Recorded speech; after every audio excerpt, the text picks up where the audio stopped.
Good afternoon. I want to talk a little bit about how I want to set up my floss to use my Bob Ross embroidery kit.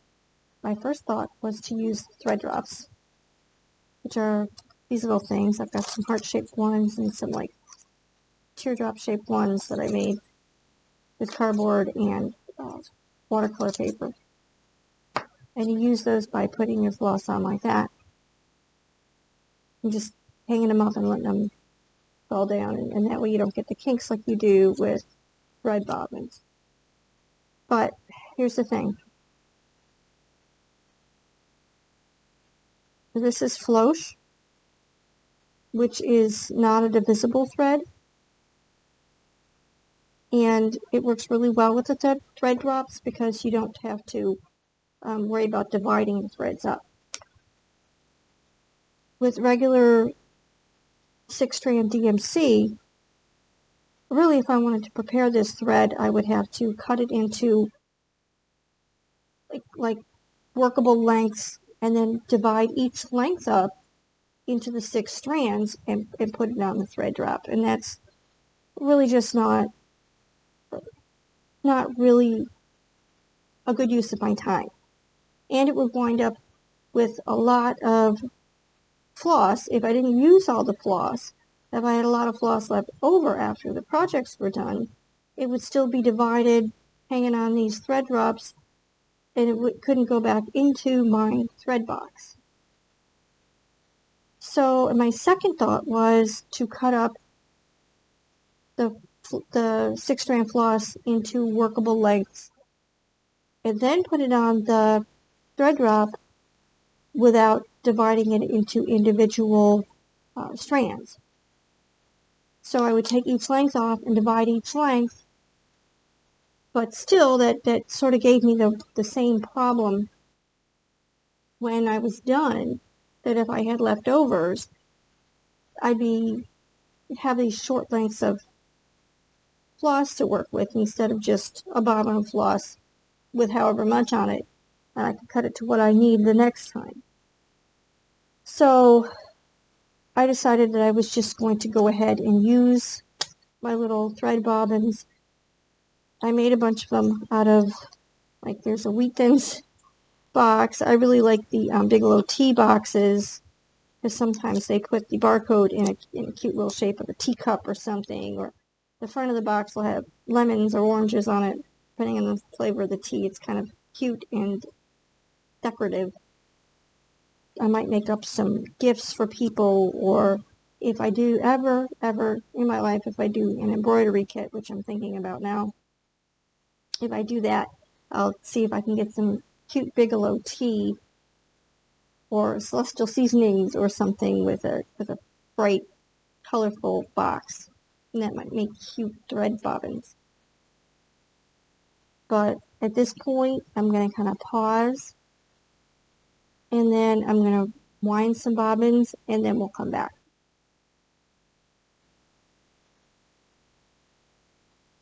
Okay, well, I just wound one bobbin. You've got the idea. So I can get a bunch of these, put them in a little box or something. I do have the hole in case I want to store those on a ring as well. So you can do that. If you're going to take them somewhere, you can store them all on a ring, just like you could with thread drops. And that's that. Now, and I'll wind the rest of them, and I might come back and show the whole set after they've been wound. And I'm also planning on getting these little stickers and writing the numbers on there so I can identify the DMC numbers. I'll have to look those up. This is one of my old embroidery hoops. You'll notice I've got twill tape on there. That's going to help it grab the fabric that I'm going to embroider on. That's what I'm going to do with this hoop, which came with the kit. And that way I won't have to worry about that rough spot that's on there, and it will help keep the fabric on the hoop to keep it more taut. Also, it'll kind of help with not creasing the fabric as much. I mean, that's still kind of inevitable with it if you work with a hoop really tight like you should. So I am going to do a bunch of winding and identifying. I will check in with you later after I do that.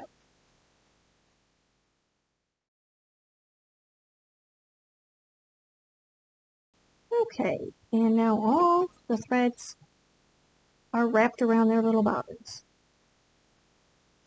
I did want to show this though. This is the turquoise color. And where's the part that I want to show? Aha. Okay. See if I can get a little bit of a zoom here. Can you see it? See? Okay. That's not a really huge deal. Let me get this right over. Okay, I'm still zoomed, sorry. Okay. But I did, like I was saying, went ahead with the bobbins instead of the thread drops. And we do have that minor issue with that thread. I didn't notice that till I was wrapping everything because it was like in the middle of the skein. But you've got, they say 14 skeins of floss. There's 14 skeins of floss. There's 2 of the dark blue. And one is a little less than the other, but that was probably absolutely full skein and partial skein. The rest of these are kind of like maybe a full skein and definitely partial skein. Okay, so what I'm going to do, probably, is I'm going to pick whatever project I'm going to do first, and I'm going to cut lengths off of this, like little lengths at a time, maybe about 18 inches or so. Separate those strands of floss, and then put them on a thread drop and have those separate, and then just cut additional smaller lengths as needed. I also had to make a bunch more of these because I didn't have enough. That wasn't any big deal. I grabbed a Bertolli or whatever, Barilla, I don't know how to pronounce it, the pasta box. By the way, if you're searching for cardboard to make templates or little bobbins, the Barilla pasta boxes aren't that great. They're kind of flimsy. They'll do, but they're a lot flimsier than even the Bigelow tea boxes. That's a tip for you. Okay. The only other thing I want to show right now was the thread list, and I was going to write it out, and I thought, why should I write it out when it's right here? But, okay, I'm sorry I took all that time before. I'm still learning. Maybe I can cut it out or something, some of it out in post. But that's the list.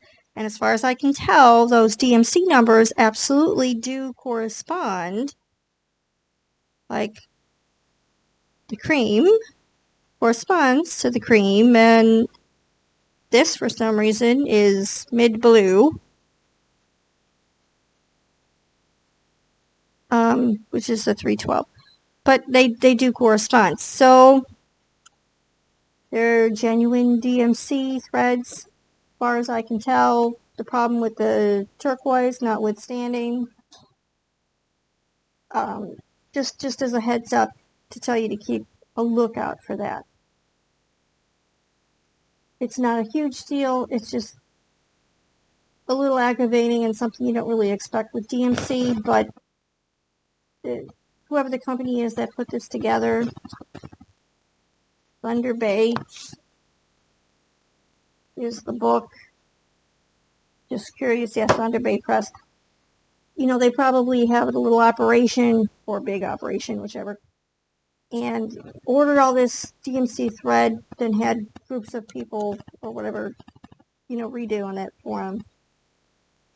The next project to go along with this project, the sub-project, if you will, is to wrap this in the twill tape, which I'm not going to do a video of, but I do know of instructions, and I will link those instructions to Mary Corbett's website below, because she goes into great detail about how to wrap your hoop. The next part of the process is going to be putting the, the transfer onto the ground fabric. I'm not going to just make a video of myself doing that, because I'll have to be handling the hot iron and everything. I want to concentrate on that. But I will probably do, like, here's the fabric before, press it on, and then do the fabric after. And I will probably do this landscape one, will probably be the first one, because the other one you can do is that little, there are no accidents or whatever, just happy, there are no mistakes, just happy accidents. That's probably, if I do that one, that'll be last, because I don't like letters. But the landscape looks really fun. It has this little curly Q couching type effect for some of the trees and bushes, so that's going to be interesting. I haven't done that before. I've done couching, but not left it loose and fluffy like that. Alright, thank you so much. Hopefully I can edit this in post and make it something usable. I'm really sorry, guys, if things are a little like and too much trying to focus.